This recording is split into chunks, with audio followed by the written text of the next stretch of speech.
with Bad Mormons. This is Charlotte. I'm Mandi. And we're two sisters who get drunk and tell you stories. And, talk about how stupid the GOP is. What? Did I just say that out loud? So that's why you're here. And welcome to a very intellectual and highbrow publication. Where we speak very eloquently and are both very educated in the ways of the internet. That works, right? Sure. Perfect. Yeah. Cheers. Cheers. I'm drinking the Devil's Anus whiskey. You can't just change it to Devil's Anus. It's called Angel's... Wait, I was going to say Angel's Anus. It's not even that. Angel's Envy. Right. But I thought we changed it. Did we? To the Devil's Anus. Because that's what it tastes like. Cheers. It's very expensive. Don't you dare shit on the Devil's Anus.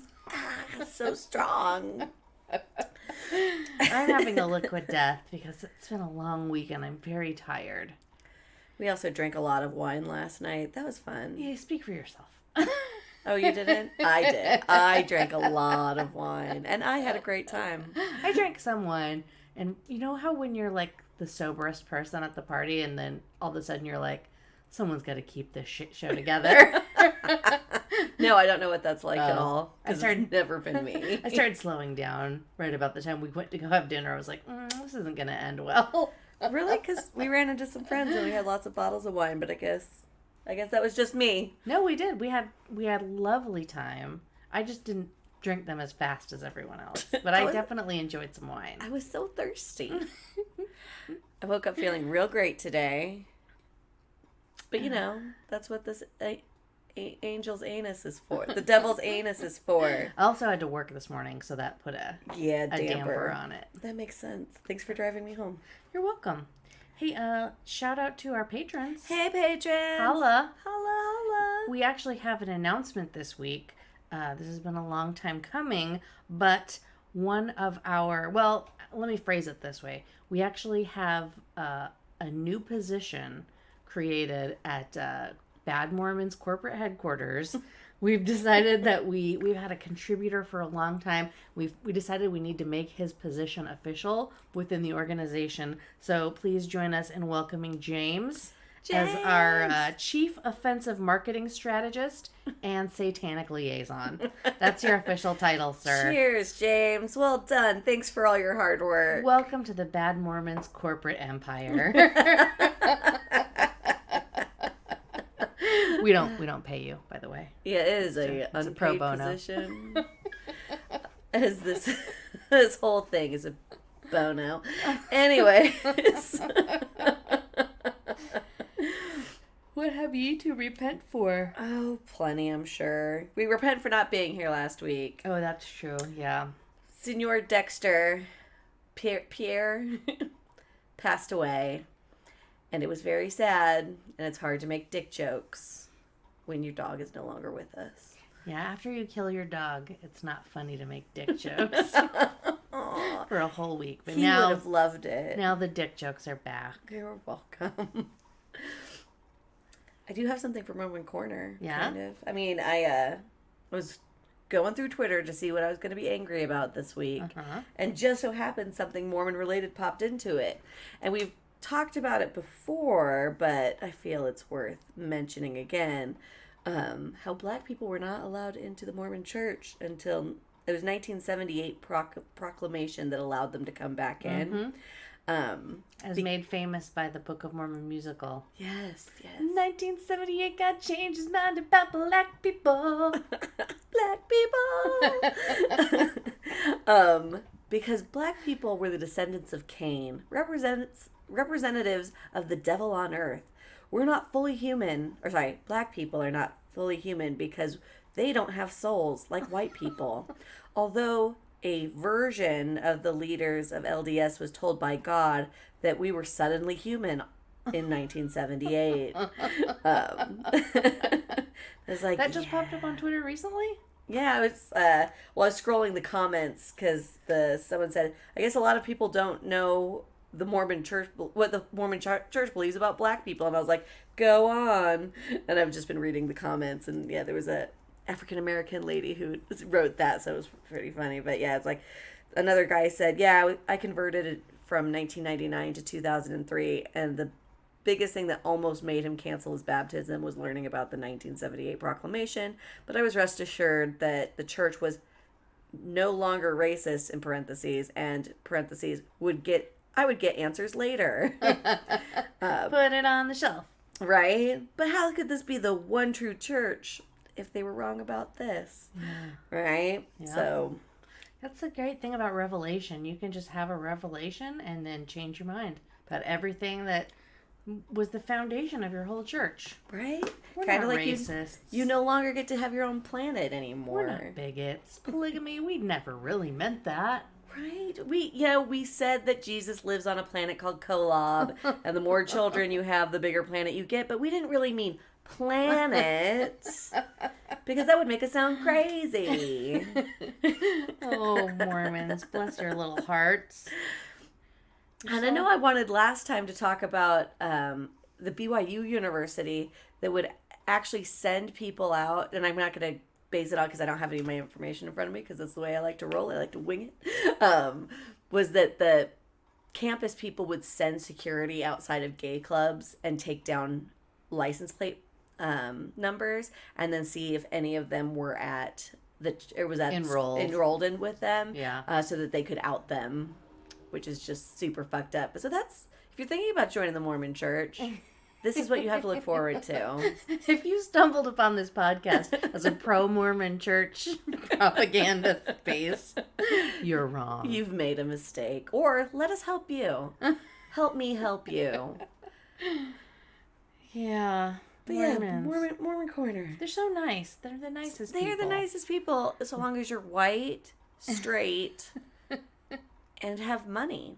Or was still poor, but still willing to give your 10%. Yeah, that's true. That's a fact. I forgot to mention at the top, this is episode 113. Dang. Mm-hmm. Getting up there. Yeah, it's almost time for our mid-podcast crisis. I feel it in my bones. We're going to have to take a sabbatical, go on a retreat. I say to Greece. Mandy's going to leave me for a younger co-host.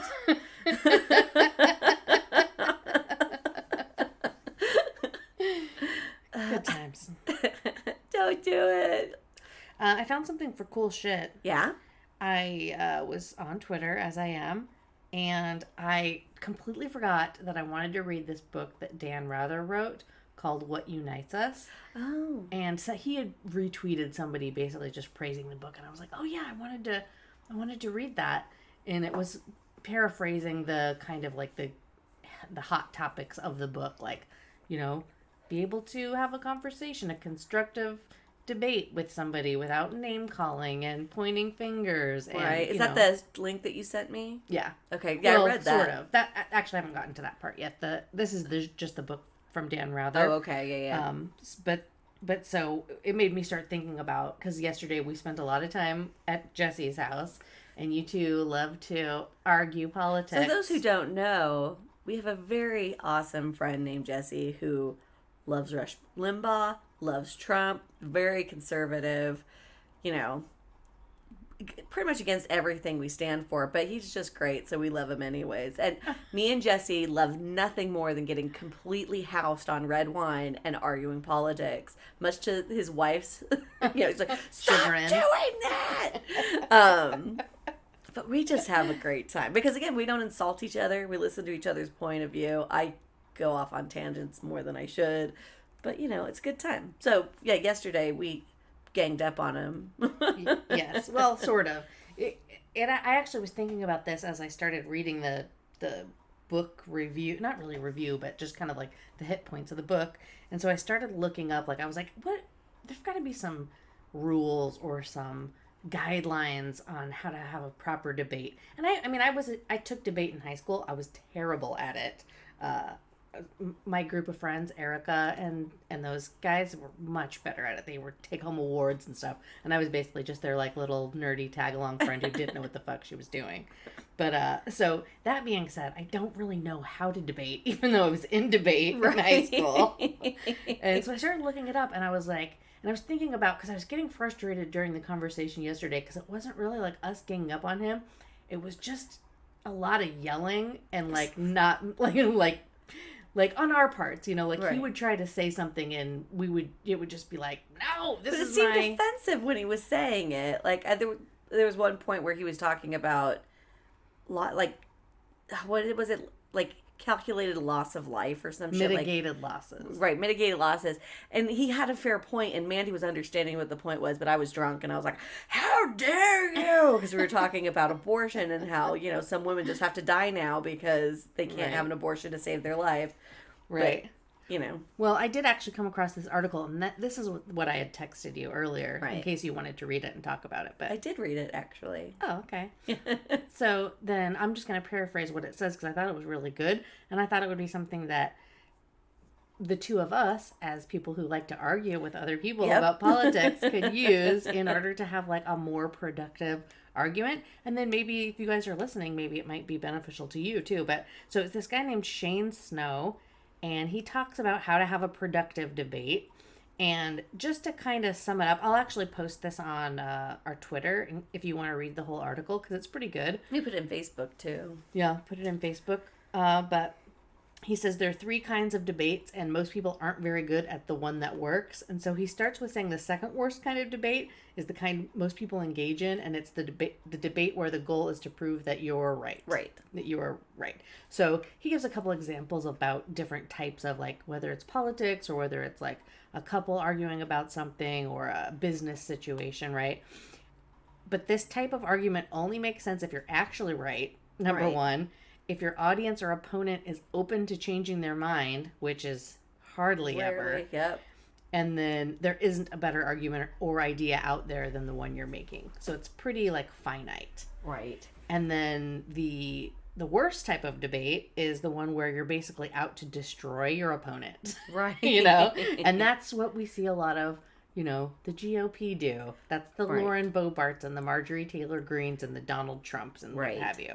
But it's basically, it's not productive. It's just, you're just completely making nonsensical, maybe not nonsensical, but just points that aren't even relevant to a discussion. You're just out there name calling and being a dick to somebody, right? And then... Yeah, there's no constructive anything that's coming out of it. You're just being hurtful. Exactly. Yeah, it's not really like... It's about your group identity or your echo chamber or, you know, you're just parroting what you read and see and what's around you, which, to be fair, we do, right? So being cognizant of that, I thought was kind of a cool thing. And then the best kind of debate, he says, is the kind where the goal is to make progress together, which sounds good in theory. The process of the debate, the process of the conversation should lead the group to explore ideas that no one member could have come up with on their own. Right. So it's like you have your perspective, they have their perspective, and it's not necessarily like a brainstorm or a think tank because you're arguing different sides of it. Like if everybody's agreeing, it's not a debate, you know? It's just a discussion or a brainstorm. But then he gives some examples, the same thing, like a couple political situation or a business situation.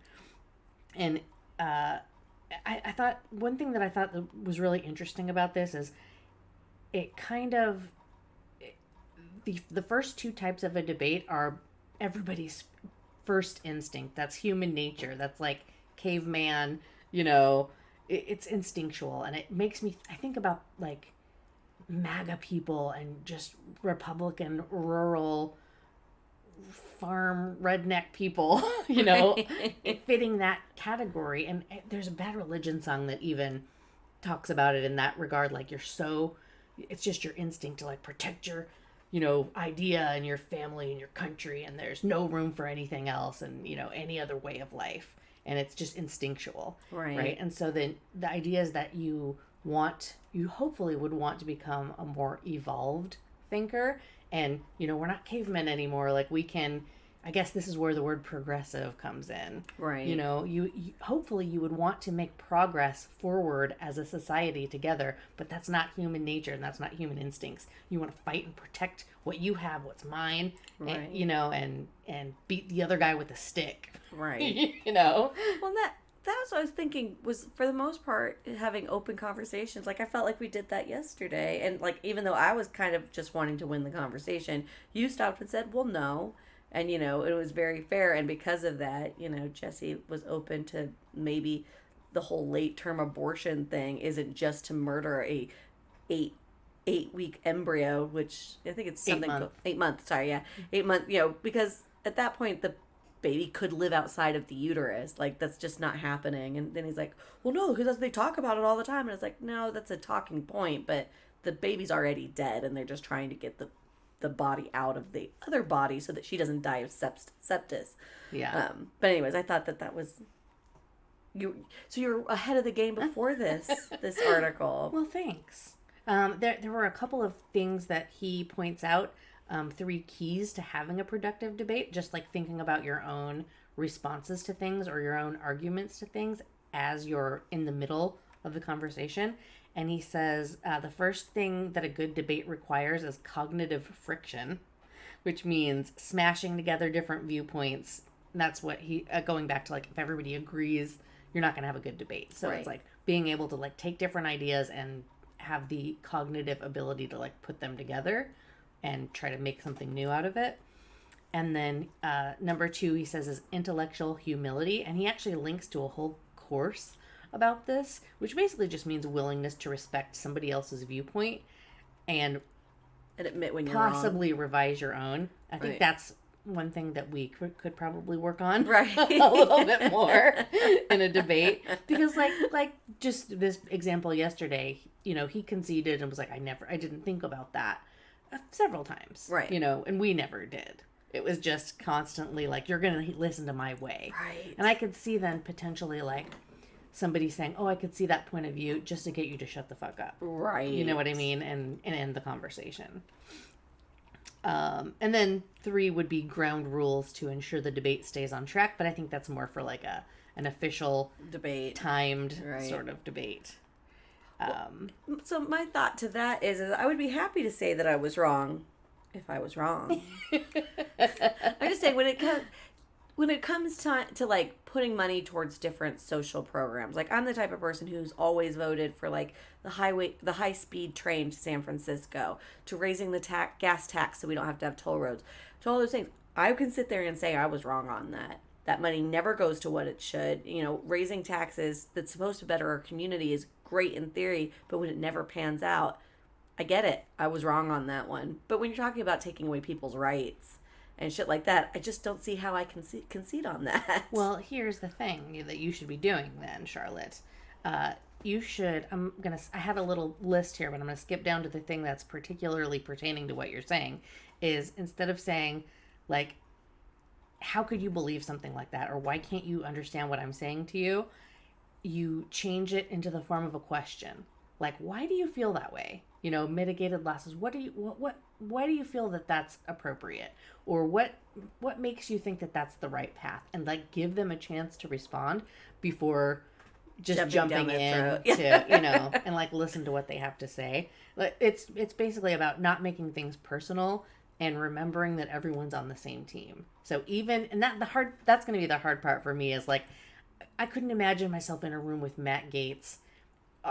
Supposedly both of our priorities is like this country and being a patriot to the country that we live in. Right. We have very different ideas about how to do it. I would have a real fucking hard time being like, me and Matt Gaetz, potential child sex trafficker, are on the same team, because he's just so awful. So I'm using like the most extreme example of like horrible filth I can think of, Right. being Matt Gaetz.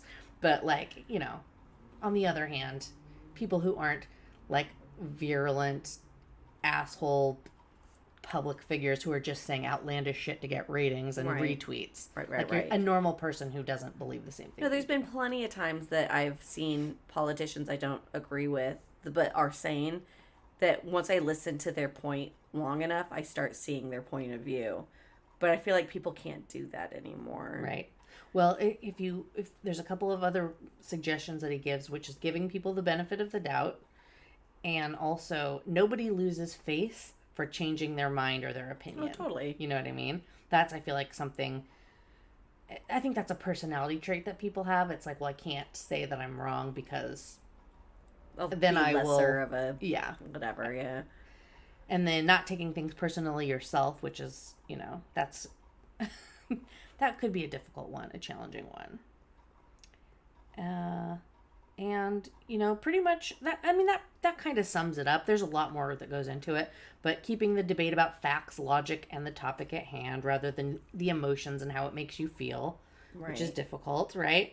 And just be intellectually honest and humble. So, that's where like gotcha questions and that kind of bullshit comes into play. Like, that's not the point. The point is to potentially take their side, which you don't know, right? And your side, and come up with something better than either side had before. Right. So the one thing I read when I was reading that article was like, when it came to politics, it was like, also if two people that were, pretty much applying for the same job to be your senator or whatever it may be, that, you wouldn't just try to discredit the other person. You would say the things you want to accomplish if you had that job, and then whoever won, that maybe the other person could be your advisor. Like, what kind of world would that be? Wouldn't that be amazing? But that's not how it works now. I mean, it's never worked that way, but it's almost impossible for that to happen now because it's just slander on each side. I mean, I think Dr. Oz is the worst fucking, he's not the worst, but he's not great.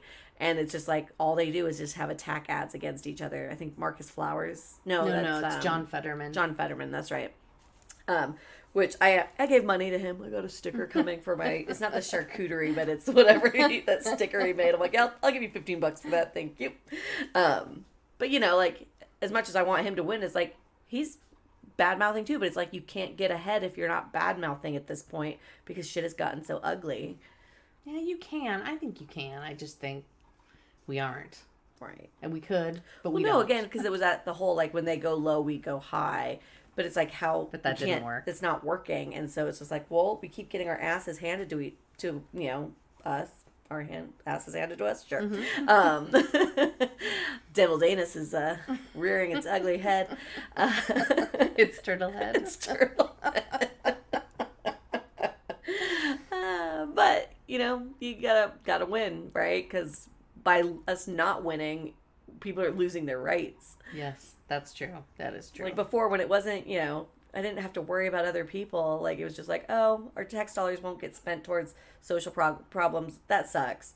But now it's like, no, people are losing their fucking rights, and racism is back, and every Republican voted against lynching being a hate crime. Mm-hmm. Like, what the fuck? Yeah, totally. I get so, I'm so tired. I'm just so, I'm low energy today. I'm so exhausted of just having to put so much energy into this, because I always do, and I'm like, your life is so short. Like, is this really the existence I want to create for myself, is being pissed off at politicians? Right. No, it's not. But at the same time, it's like, you do what you have to do to stand up for other people. Right. And try to create the world you want to live in. So it's like struggling to find that balance. And I was thinking about this earlier today. I don't even know if it even fits in with what we're talking about, but I was like, thinking about life and death and all that stuff. And if you believe that, your energy goes back into this cosmic energy pool, which people who believe in science, that's kind of the general aesthetic. Energy right? never goes away. It just transforms. Exactly. Yeah. So in that regard, that means all of us are Hitler and Jeffrey Dahmer, and all of us are Gandhi and Mother Teresa at the same time. And I don't know if I can handle being Jeffrey Dahmer. So I'm going to change the name of this podcast to Suddenly We Believe in God, because I don't want to be Hitler. Not really. I'm just kidding. But it's just man, it's just a lot to think about. Well, that's the difference, though, is energy doesn't have a consciousness, right? It's true. So, Hitler made conscious decisions. How does it go so wrong? How does nature versus nurture, and sometimes just fucking brain chemistry or whatever. Yeah. I think if they knew, we would know by now, right? Probably. Anyways, Dark Thoughts by Mandi, and grieving the death of her beloved Papillon. Last name's Mandi. What did I say? You said your full name. Oh, right. Just kidding. It's Mandi something else. Not that it's hard to figure out what it is. No, that's funny. But yeah, it's like, cool shit. We haven't watched the new Game of Thrones, so I can't talk on that yet. Nope. I got nothing but work this week. All day. Every day. I did pay $99 for an iPhone photography course online. How's that going for you? You know, I've actually... It's worth $100 because now I know how to properly use all the filters and the, zooms and the f-stops and the blah, blah, blah, which I didn't know how to do before. So worth $100. But spoiler alert, you can get the majority of those videos on YouTube. Also, Apple has a class. They teach you classes on how to use their products for free. Well, you know what? This guy needed money. It's fine. Fantastic. I can't wait for you to take some really good pictures of me. For once. I know. I need you to take the picture, or take the class so you can take pictures of me. It'd be great. I already take really good pictures of you. I know how to work the camera. I know how to work the camera too, girl. What? I'm going to post the picture you took of me at Disneyland so everyone can see why you needed the class. That's going to be our cover photo. I'm down with it. You know what? You looked great, bitch. Nope. I did not. Anyway, this motherfucker, did we kind of combine it all into one already? No, I mean, cool shit was that we're learning to be better people. That's true, yeah. How to debate properly, Shane Snow. Right? And I'm going to read that book, Dan Rather's book. I want to read it. Nice. I'm going to say, I just retweeted something. Where'd it go? No edits. It's 11 o'clock. Oh, 11:33. Listen, for those who are listening to this, I'm pretty sure we all agree anyways, but it wasn't a raid. Biden had nothing to do with it. Trump isn't even on the ballot. This is 90 days before the midterms. A judge found probable cause. Classified documents were found. Trump had no right to the docs as ex-president. Trump increased the penalties for such crimes. Just that alone, I think, is a rebuttal to every argument made to why Trump shouldn't be in prison right now. There's this whole sentiment going around, like cautious optimism, that a lot of Republicans aren't going to come out and vote because they think the elections are rigged because of this stereotype that he's perpetuated. That it doesn't matter because it's rigged, so why should we even bother voting? However, at the same time, they're putting a lot more energy and focus into hyper local school boards, right. That kind of thing, stacking it that way. So weird. Like they did with the judges. Yeah, which is smart. Right. But I don't know, I feel like the combination of taking away half the population's medical care and reproductive rights and perpetuating this thing like, well, it doesn't matter what you do because it's all rigged, right, might actually work out in humanity's favor. That'd be nice. For a change, right? So, cautious optimism is the word of the week. That'll be the name of this podcast. Cautiously optimistic. Because the other thing is things just seem so painfully obvious. Like, it was always obvious that Trump was a con man and that he would not even think twice about selling national securities, right? But like Lindsey Graham, Rand Paul, Ted Cruz. Actually, I don't even think Ted Cruz is owned by Russia. I think he's just a fucking moron. He's just an idiot. Right? But it's like... he wishes he were owned by Russia. Right? He'd be like, somebody own me. He wants it so bad. But just the way some of these people have voted, you're like, holy shit. Like, are you seriously a Russian asset? Because it doesn't make sense. The fact that John Kane said Rand Paul is a Russian asset, you guys all need to look into this or whatever, and they never have it. You look at how he's like, he was the single Republican who voted against something that had to do with Russia, and it's like, why would he vote that way and then immediately leave the floor? Like, there's a whole video on it, and John McCain was just like, oh, McCain. I was like, McCain. I've already forgotten. But he's just like, why would he made a point to go, why would anybody vote no on this? And then immediately leave the room. There's something seriously wrong here. And now Lindsey Graham is kind of doing the same kind of shit. Trump's doing the same shit. And I read this whole article about how Russia does this. They'll somehow get a little bit of dirt on you, right? Or like, if Trump stayed at the Russian hotel or whatever and he got prostitutes to pee on the bed, right? then they just have this little thing. So you just have to do this little tiny thing for them and they won't release it, right? So they might have to compromise their morals a little bit to vote against something they would normally never vote for. It's just a small thing. And then once you've done that, now you have all this evidence against them and you got them to vote this way. So it's a much bigger thing. And then they start telling you to vote on more things. And classic blackmail. Totally, right? And it wouldn't be surprised if I don't know. And I may have it on both sides. Who knows? But like, that would be the smartest way to win a war. You don't even have to have a land war. Mm-hmm. You buy us out or you blackmail us. Mm-hmm. China and Russia are doing a really great job on both fronts. Yeah, that's true. It's funny, I just saw somebody tweet something about the P tape, and I didn't know what they were talking about, but apparently now I do. Yeah.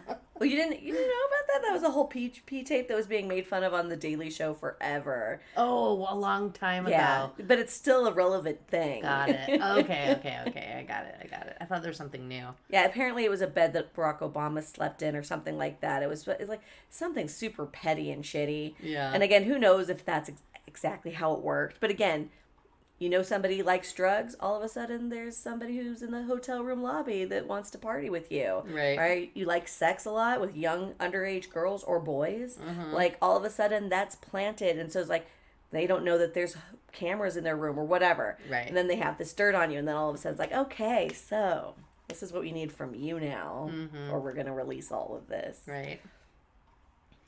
Yeah. And all that energy is going to just go right back into our collective cosmos. Unless we repent and go to Jesus. Right. Oh, speaking of Jesus, me and Mandi went to go get our nails done yesterday. And Jesus was there. Our nail shop or place that we get our nails done is right across the street from a Planned Parenthood. And so every now and again, when we go to this nail shop, we see someone out there protesting abortions, which is hilarious because if you need an abortion in Southern California, you have to go to Santa Ana or yes. LA. But there's most Planned Parenthood locations do not perform that sort of medical procedure. But so they have all these signs out, like baby lives and blah blah blah. And I didn't see it, but Mandi did. Apparently there were people crocheting baby clothes. Mm-hmm, mm-hmm. There was like, I don't know, 9 people or so out there, and all of them were just somberly, expression on their faces, crocheting or knitting or something. And I was like, that's fucking baby clothes. I drove past them because I was driving, so I couldn't look. I just rolled down the window and went, ha ha. It was they were all, I would like to point out, in the 50 to 60-year-old range, white ladies, by the way. Sounds about right. So, lamenting maybe their own abortions, I don't know. I just love Planned Parenthood does such good things for people. Health, like making sure you don't have cancer, getting women on birth control so they don't have to have abortions. Like, and I haven't been for a while, but the last time I went, they were even asking, like, let's say you had strep throat. Would you be comfortable coming to a Planned Parenthood for that? I'm like, shit, yeah. I would come here for all of my medical needs. Like, I don't want a doctor. I don't like doctors. Planned Parenthood's the shit, though. Yeah. I also want to point out, again, anybody who's going to be listening to this probably already knows these things, but when they say government doesn't pay for abortions, they don't. When I was poor and couldn't afford birth control and things like that, the government fully paid for my pap smear, my birth control, and then when I check out at the end of the day, they say, would you like to leave a donation? Now that money goes towards the abortions, which I would always leave at least $100. Nice. Should we hear a word from our sponsor? Shit, yeah. We'll be right back. Welcome back. Welcome back. Hey, have I ever told you about the time that I watched Perry Farell play a show in the Nordstrom? What? No. It's true.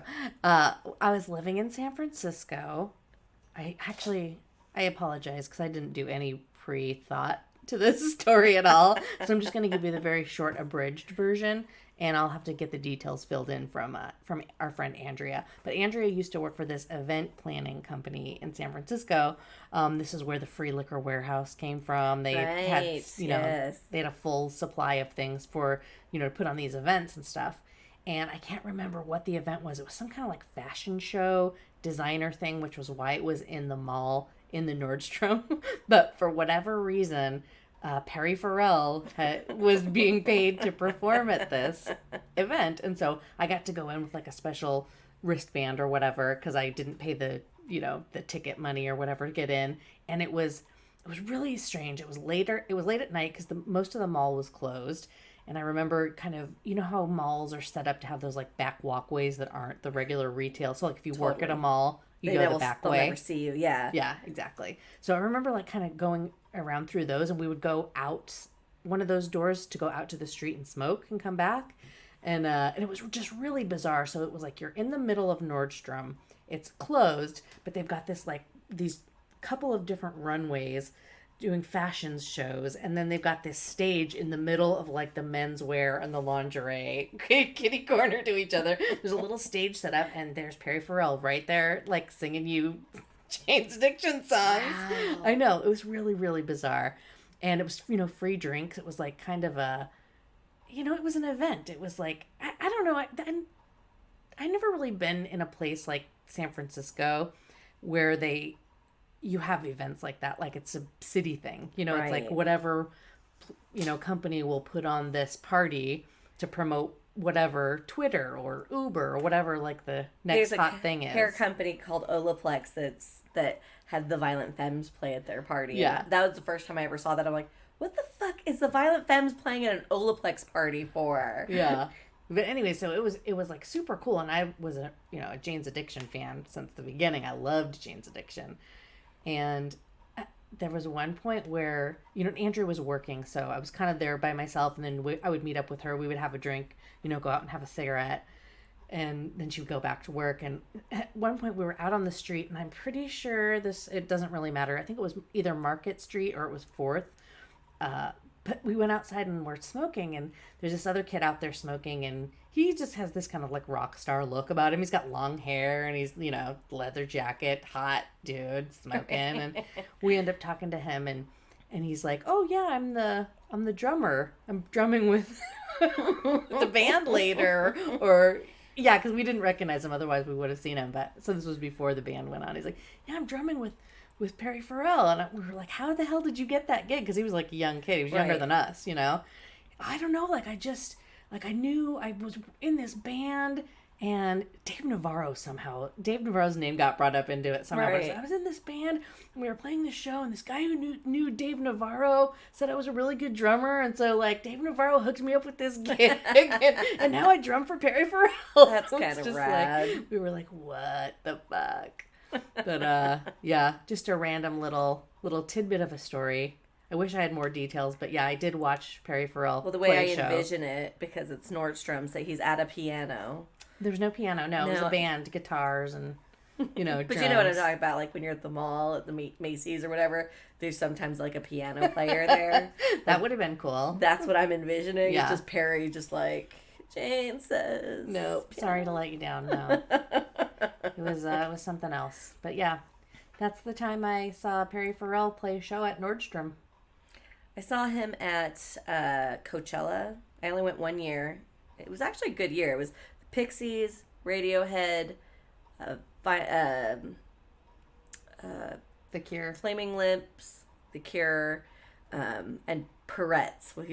Perry Farrell was doing his DJing, and so I think I actually left Bright Eyes because it was also Death Cab for Cutie was there, but I had no idea who they were.